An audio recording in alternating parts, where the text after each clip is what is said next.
நம் தேவனாகிய இயேசு கிறிஸ்துவினால் உங்களுக்கு கிருபையும் சமாதானமும் சந்தோஷமும் உண்டாவதாக. இன்னைக்கு நாம ஒரு கேள்வியை தலைப்பாக எடுத்து அதன் கீழாக வேத பகுதிகளை பார்க்க போறோம். அந்த தலைப்பானது அழைக்கப்பட்டவருடைய சீஷனா அல்லது அனுப்பப்பட்டவருடைய சீஷனா? இந்த தலைப்பு கேள்வி பதத்துல இருக்கிறது எதனாலனா, இன்றைக்கு அநேகர் அவங்க யாருடைய சீஷர்களாக இருக்காங்கிறதுல ஒரு தெளிவில்லாம இருக்காங்க. அதற்கான விடைய நம்முடைய வேதத்திலிருந்தே பார்க்கலாம். யோவான் 9வது அதிகாரத்தை எடுத்துட்டோம்னா, ஆண்டவராகிய இயேசு கிறிஸ்து பிறவியிலிருந்தே குருடனா இருந்த ஒருத்தரை பார்வையடைய செய்யறாரு. அந்த நாள் ஓய்வு நாளா இருக்கு. இதை அறிந்த யூதர்கள் அவர் செய்ததை பொறுக்க மனதில்லாம அந்த பிறவி குருடனா இருந்தவர் அழைத்து, உன் கண் எப்படி திறக்கப்பட்டதுன்னு கேக்குறாங்க. அவரும் அவங்களுக்கான பதில சொல்றாரு. அதற்கு பிற்பாடு பரிசேயர்களுக்கு மத்தியில ஒரு தர்க்கம் ஏற்படுது.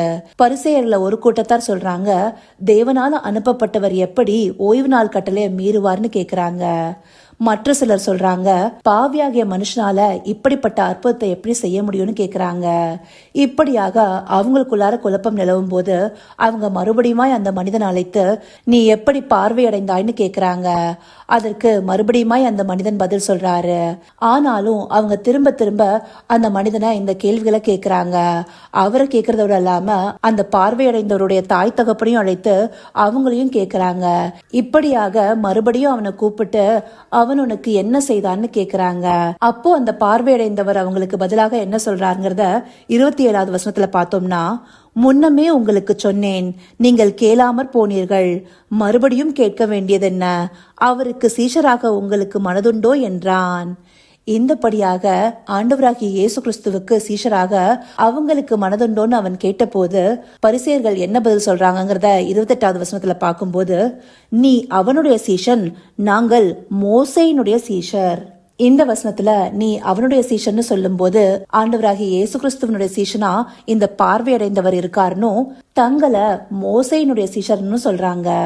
இங்க பார்த்தோம்னா, மோசேயானவர் தேவனால அழைக்கப்பட்டவர்.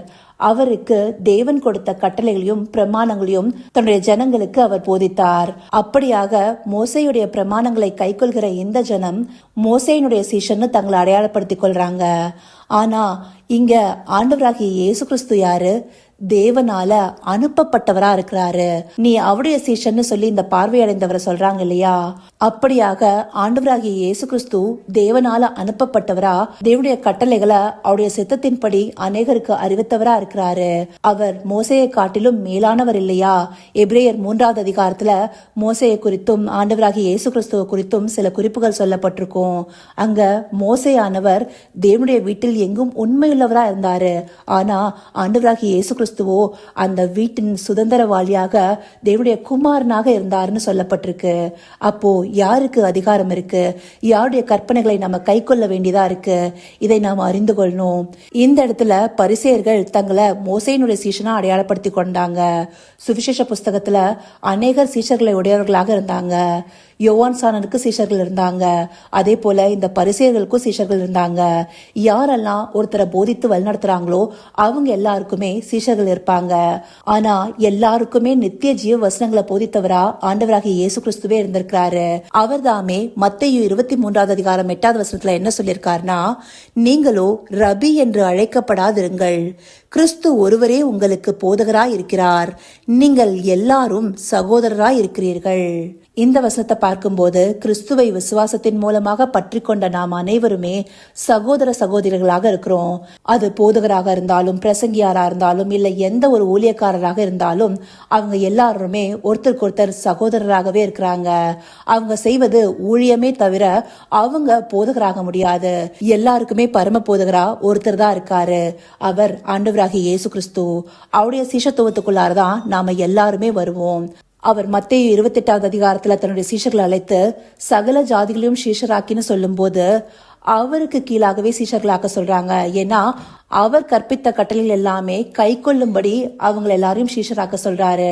அப்போ மோசே கற்றுக் கொடுத்த பிரமாணங்களை பரிசேயர் பின்பற்றுறதுனால மோசேயினுடைய சீஷன்னு சொல்லும் போது நாம் எல்லாருமே அப்போஸ்தலர்கள்ல இருந்து மற்ற ஊழியக்காரங்களிலிருந்து இந்த நாள் வரைக்கும் போதிக்கிற வார்த்தைகளை ஆண்டவராகிய இயேசு கிறிஸ்துவனிடத்திலிருந்தே பெற்றுக்கொண்டாங்க இல்லையா?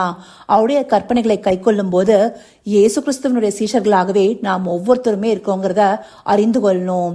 இந்த தெளிவு எதற்காக வேணும்னா, இன்றைக்கு அநேக மக்கள் பிரசங்கியரையும் போதகரையும் தங்களுடைய குருவாக ஏற்றுக்கொண்டு அவர்களுடைய வழிகளை பின்பற்றுறாங்க. அவங்க சில நேரங்கள்ல தங்களுடைய மாம்சத்துல செயல்படும் போது நம்பிக்கை இழந்தவர்களாக காணப்படுறாங்க. அப்படி அவங்கள பின்பற்றும் போது அவங்க இடத்துல ஏதாவது குறைவுகள் இருக்கலாம். ஏன்னா அவங்களும் மனிதர்களே. எல்லா விதத்திலையும் பூரணராக இருப்பது ஆண்டவராகிய இயேசு கிறிஸ்துவே. அவருடைய சிஷ்யத்துவத்துக்குள்ளாவதே நம்ம ஒவ்வொருத்தரும் செய்ய வேண்டியதா இருக்கு. அவருடைய சிஷ்யத்துவத்துக்குள்ளார வருவதே நம்ம ஒவ்வொருத்தருக்கும் நன்மையாக இருக்கு. அப்படி மனிதன் எந்த நேரத்திலாவது விழுந்து போகலாம். ஆண்டவர் தாவீதை தன்னுடைய இருதயத்திற்கு ஏற்றவர்னு சொன்னாரு. ஆனாலும் தாவீதும் பாவத்திற்கு உட்பட்டவரா இருந்தார் இல்லையா? அவரு தன்னை ஒப்பு கொடுத்து பாவ மன்னிப்பு கேட்டிருந்தாலும் அவரிடத்திலயும் பிழை இருக்கு. அந்தபடியாக மனிதர்களிடத்துல தவறுகள் இருக்கலாம். அவங்க நடந்து கொள்வதுல ஏதாவது ஒரு குற்றம் இருக்கலாம். ஆனா தேவனிடத்துல ஒரு பிழையும் ஒரு குற்றமும் இருக்காது. அதனாலேயே அவர் பழுதற்ற ஜீவபலியாக ஒப்பு கொடுக்கப்பட்டார். அவருடைய சீஷத்துவத்திற்குள்ளார நாம எல்லாருமே வரணுங்கிறதே அவருடைய விருப்பமா இருக்கு. அதற்காகவே இந்த வார்த்தைகளை நமக்கு தெரிவிக்கிறாரு. இதை அறிந்து கொண்டு பூர்ணராக இருக்கிற கிறிஸ்துவனுடைய சீஷர்களாகி அவருடைய வார்த்தைகளை பின்பற்ற அவரை நோக்கி பார்ப்போமா? கர்த்தாவே, தேவாதி தேவனே, உமக்கே இந்த வேளை நன்றி செலுத்துகிறோம் ராஜா. அப்பா, நீரே தேவனால அனுப்பப்பட்டவராய் அவருடைய சித்தத்தின்படி வார்த்தைகளை எங்களுக்கு கற்றுக் கொடுத்தவராய் இருக்கீங்க தகப்பனே. நீரே எங்களுக்கு நல்ல போதகராய் இருந்து எங்களை உம்முடைய சீஷத்துவத்திற்குள்ளார கொண்டு வந்திருக்கீங்கிறத இந்த வேத பகுதிகள் மூலமாக தெளிவுபடுத்தின தயவிற்காய் நன்றி தகப்பனே. இதை அறிந்து கொண்டு அழைக்கப்பட்ட மனிதர்களுடைய சீஷர்களாகாம தேவனால் அனுப்பப்பட்டவரான உம்முடைய சீஷர்களாகிறதற்கு உம்மை நோக்கி பார்க்கிறோம் ராஜா. தேவரீர் எங்களை ஏற்று நடத்த போகிற தயவிற்காய் நன்றி. சகலவித துதி மகிமை கனம் யாவும் ஒருவருக்கே செலுத்துகிறோம். இயேசு கிறிஸ்துவின் மூலமாய் வேண்டிக் கொள்கிறேன் பிதாவே. ஆமேன், ஆமேன்.